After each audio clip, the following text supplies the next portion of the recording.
In India, most of your bureaucrats, I mean, some of the most powerful people in India, and quite a lot of them, would have graduated from Jesuit institutions. And Jesuit institutions are well known across the country. And I'm talking about Loyola, I'm talking about XLRI, I'm talking about all of these institutions. And which essentially, I mean, what I'm trying to demonstrate is that Jesuits as an order and Jesuit institutions are extremely powerful within the socio-political context of India or within the Indian social polity.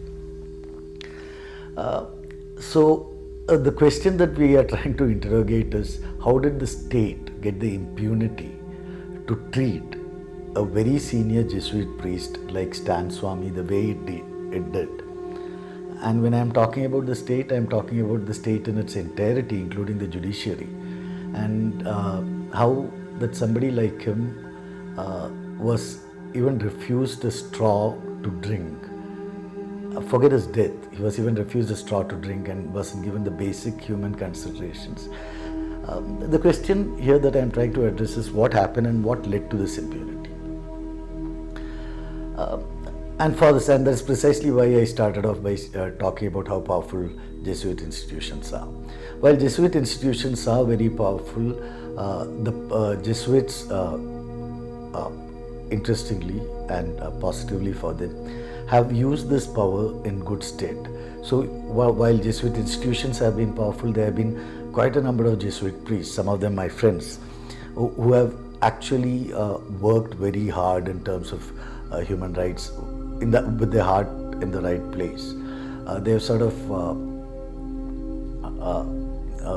worked within the communities, with communities, completely giving up their entire lives for the work they are doing. And Stan Swami is one such person. And what actually happened, what triggered, what led to the way the state treated him is the question that we are going to ask right now. We need to understand that the way the whole Bhima Koregaon case was framed and the people who are behind bars in connection with the Bhima Koregaon case.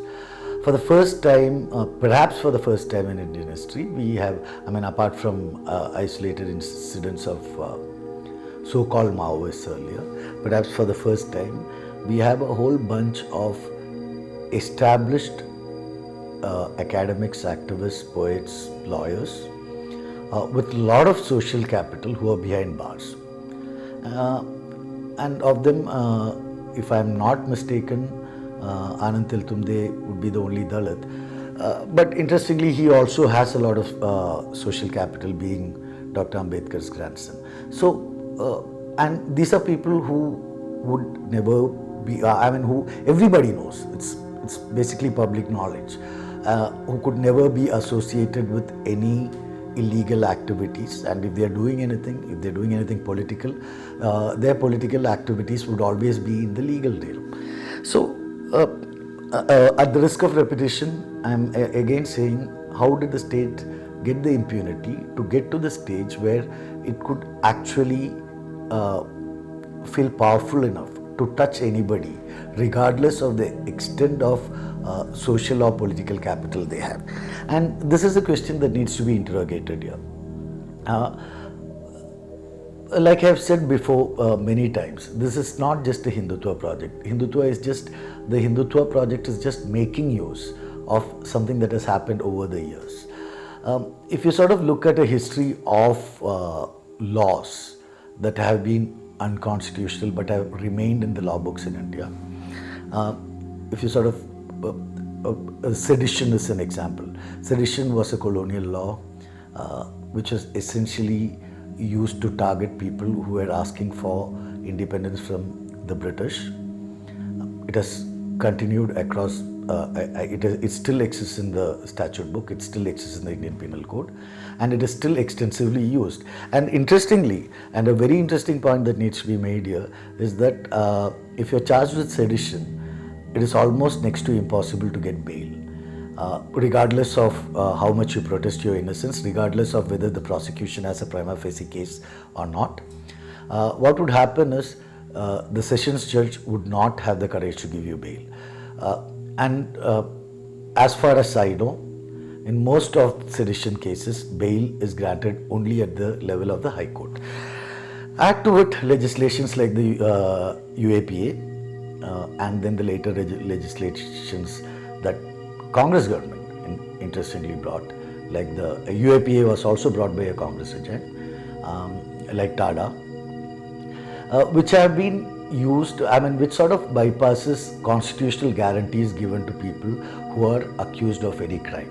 So it sort of allows people to be held without bail. Bail is not a right there.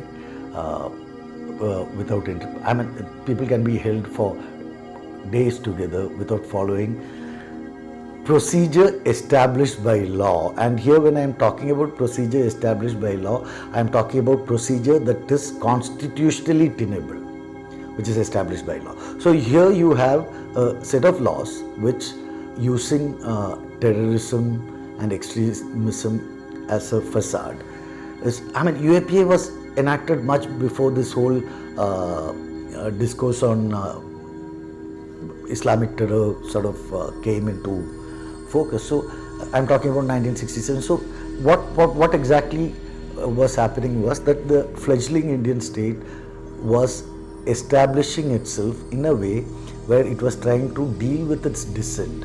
So it was trying to establish itself in dealing with its dissent. It was continuing the colonial legacy. Now, in continuing the colonial legacy, if you sort of look at people who have been accused of sedition, people who have been accused under UAPA, TADA, any of these anti-terrorist legislations, any of these legislations which have bypassed constitutionally tenable procedure established by law, what one would see is most of the people who were arrested, who were prosecuted, and who lost quite a lot of their lives, regardless of having been acquitted later, would be either Dalits, Adivasis. Adivasis often picked up or extrajudicially murdered as Maoists, or Muslims. A classic example would be Abdul Nasir Madani, who was acquitted after spending a considerable time in jail from the Coimbatore blast case, and still continues as under trial in the Bangalore blast. So you had these legislations which were affecting only people. You had these legislations which were affecting only people who, within the context of the Indian state, seemed to be at the margins. Now, this very impunity was carried forward, so you have had a consolidation of a kind of a framework which builds up a jurisprudence which facilitates an impunity of bypassing constitutional rights guaranteed by the Constitution, and procedures that are tenable with the constitutional guarantees. And this is exactly what has happened in the Bhima Koregaon case. Stan Swamy's death has actually triggered off only one part of the discourse. It was very unfair what was done to him, but it still hasn't triggered off the most important part of the discourse, which is how do these laws still exist? How does our judiciary, how does our legal system live with the fact that they are working with constitutionally untenable procedures, and how is this justified in the name of democracy? And as long as we do not get into that discourse, what happens is the entire scheme of law would fall for not necessarily Hindutva, for any form of totalitarian control of the state. So Hindutva is just one form of it, and it is an important form of it, and it is the reality. So even if you replace Hindutva with another variable, it is the same thing that is going to happen, because what has happened is we have evolved a jurisprudence of impunity, and to break this jurisprudence of impunity, we need to sort of do a rereading of this entire set of legislations, and we need to sort of put constitutional guarantees at the forefront. And the only way to put constitutional guarantees at the forefront is to examine each one of these laws against constitutional guarantees and the constitutional standards, however high they might be, however much the state or the media or whomsoever tries to tell you that this is the threat one is facing. I think that liberty has to be placed above everything else. And this is precisely what Dr. Ambedkar meant when he said you can give the best constitution, you can make the best constitution and have bad people to work it badly, and you can have the worst constitution and have good people to work it perfectly. Thank you very much.